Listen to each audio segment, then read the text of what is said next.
ప్రపంచ పటాన్ని ముందుకు నడిపిస్తున్న కాలజ్ఞాని నివాస గృహం ఇది. కోలంటే ఎన్నో జన్మల సుకృత ఫలాలు ఉండాలనుకుంటారు భక్తులు. అలాంటి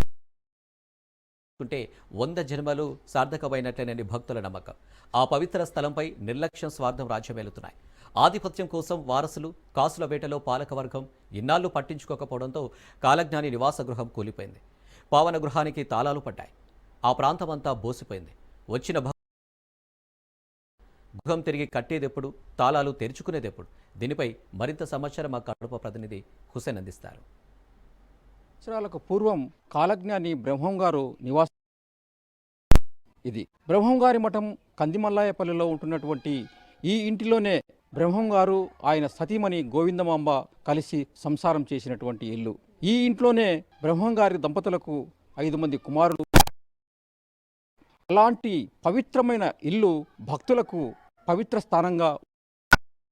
ప్రస్తుతము ఇదే ఇల్లు కూలిపోయి దాదాపు నెల రోజులు కావచ్చింది. ఈ కూలివేతకు కారణం ఇక్కడ ఉన్నటువంటి పాలకవర్గం కావచ్చు, మఠాధికారుల నిర్లక్ష్యం కావచ్చు, ఏమైనా సరే ఈ ప్రస్తుతం అయితే కూలిపోయి ఉంది. దాదాపు నెల రోజుల క్రితం మొత్తం ఈ ఇల్లు పూర్తిగా అయిపోయింది. అప్పటికప్పుడు కలెక్టర్ సహా ఇతర అధికారులు పెద్ద ఈ ప్రాంతాన్ని త్వరలోనే ఇక్కడ ఉన్నటువంటి బ్రహ్మంగారి ఇంటిని తిరిగి నిర్మిస్తామని హామీ ఇచ్చి వెళ్ళిపోయారు. అదేవిధంగా యువ మంత్రి నారా లోకేష్ సైతం స్పందించి ఈ ఇంటికి సంబంధించి త్వరితగతిన ఏర్పాట్లు పూర్తి చేయాలని, నివాసాన్ని తిరిగి నిర్మించాలని కూడా ఆయన ఆదేశాలు ఇవ్వడం జరిగింది. అయినప్పటికీ దాదాపు ఇంతవరకు ఇక్కడ ఉన్నటువంటి పరిస్థితులు యథాతథంగా ఉంటున్నాయి. వాస్తవంగా ఈ ఇంటి నిర్మాణం జరగడం అంటే దాదాపు 400 ఏళ్లకు పూర్వం జరిగినటువంటి నిర్మాణం. దీని రిపేర్లు మాత్రం జరిగాయి. అయితే పునరుద్ధరణ పనులు మాత్రము ఏమాత్రం జరగలేదు.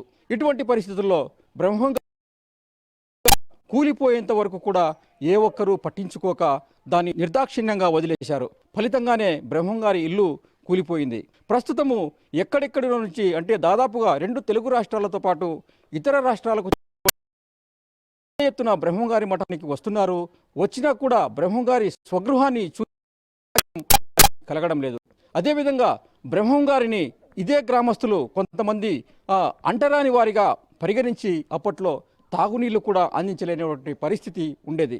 బ్రహ్మంగారు దీన్ని అవమానంగా భావించి రాత్రికి రాత్రి మహత్యంతో ఒక జింక కొమ్ముతో రాత్రికి రాత్రే ఇక్కడ ఒక బావిని కూడా నిర్మించుకోవడం జరిగింది. ఆ బావి నీళ్లు తీర్థంగా భావిస్తూ భక్తులు పెద్ద ఎత్తున సేకరించి తీసుకొని ఇళ్లకు తీసుకొని ఆ భాగ్యం కూడా ప్రస్తుతం భక్తులకు కలగడం లేదు. వెంటనే పాలకవర్గం కానీ, తర్వాత జిల్లా కలెక్టరు, తర్వాత రాష్ట్ర ప్రభుత్వము స్పందించి బ్రహ్మంగారి ఇంటిని పునరుద్ధరణ జరిపించాలని భక్తులు కోరుతున్నారు.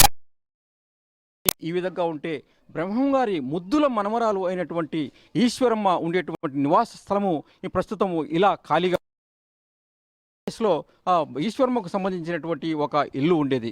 ఇది కూలిపోయి కూడా దాదాపుగా 20 ఏళ్లకు పైబడి అయింది. అయినా ఇప్పటికీ మఠాధిపతులు కానీ, తర్వాత ఇక్కడ ఉండేటువంటి పాలక వర్గానికి సంబంధించినటువంటి పీఠాధిపతులు కానీ ఏ ఒక్కరూ పట్టించుకోవడం లేదు. ఇక్కడ కూడా ఈశ్వరమ్మకు జ్ఞాపకార్థంగా ఒక నిర్మాణాన్ని చేపట్టి ఆమెకు సంబంధించినటువంటి ఆనవాళ్లను ఇక్కడ పెడితే జరిగేటువంటి అవకాశం కూడా ఉంది. బ్రహ్మంగారి మఠం నుంచి కెమెరామెన్తో హుసేన్, రాజ్ న్యూస్.